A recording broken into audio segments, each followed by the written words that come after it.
What the fuck? So then it shows Annabelle again and she's all fucked up looking. Then she trips over a fucking box. Because the mom is like, that's cheating. And she's like, shut the fuck up. Then the blindfolded girl says, clap. Real confidently. Clap. Like, you're fucking busted. And it's one board knocked out of place in a closet in their piece of shit house. Apparently, none of the kids give a shit about the dog. You still too fried to christen the new house? So they fuck. She finds her husband in the basement screwing in a light bulb. And he has a flashlight. You fucking kidding me? Why did he wait to use the flashlight till morning? This movie's gonna do that a lot.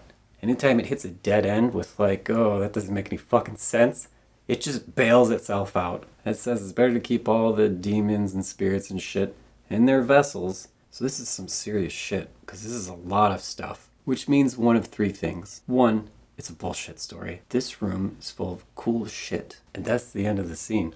What the fuck was that? Cut back to the family in the shitty house. The next morning, it's time for more non-stop bullshit. And she's yelling, bye, love you. They don't give a fuck.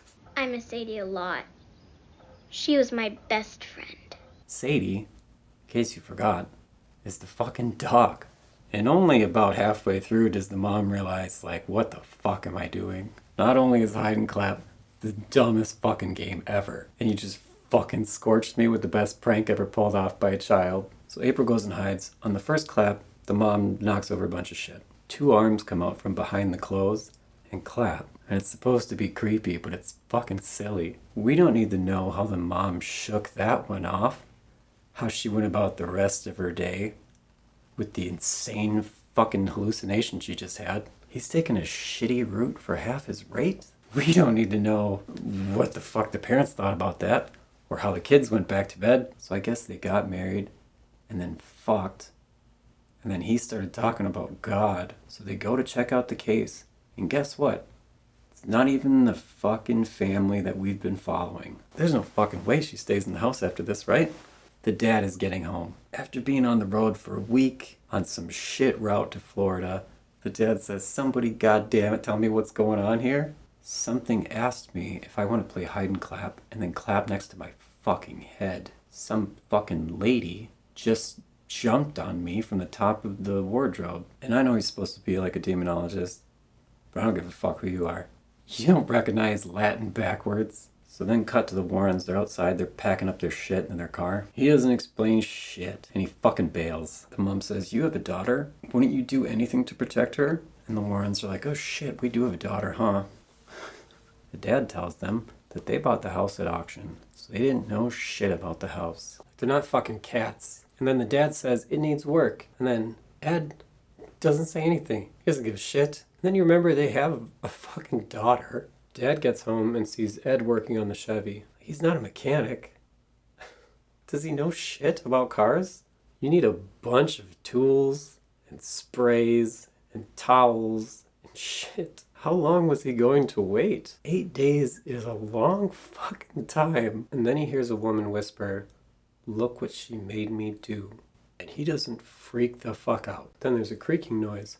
And Lorraine looks away from the ghost right in her fucking face, and we can only see their feet. They are some dirty ass feet. And apparently she does not like feet, because this is the thing that finally causes her to flip the fuck out. And then Nancy starts to get dragged around by her hair like they're being haunted by a fucking caveman.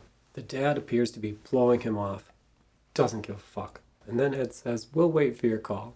No shit. The camera pans to the Annabelle case and it's empty. Such bullshit. This movie doesn't even know what the fuck it's talking about.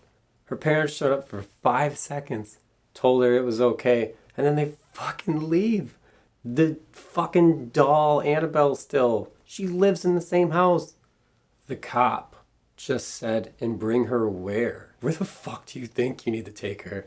Take her to jail. Roger and Ed are fighting Carolyn. She's beating their asses. I'm sure the next thing she was going to do was fucking grab something to tie her up. And don't you just fucking hate that? She screams and he drops the holy water. What the fuck, dude? In the basement, the fucking pipes are moving. He says, let her go, god damn it. Let her go. Carolyn looks at Roger and says, "She's already gone.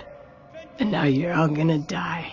which is fucking awesome. She should have been saying shit like that the whole time. I think that's a fair response time from the fucking Vatican about whether or not you can do an exorcism. Maybe spend some time with your fucking daughter first. Jesus Christ. The audience score is 83%.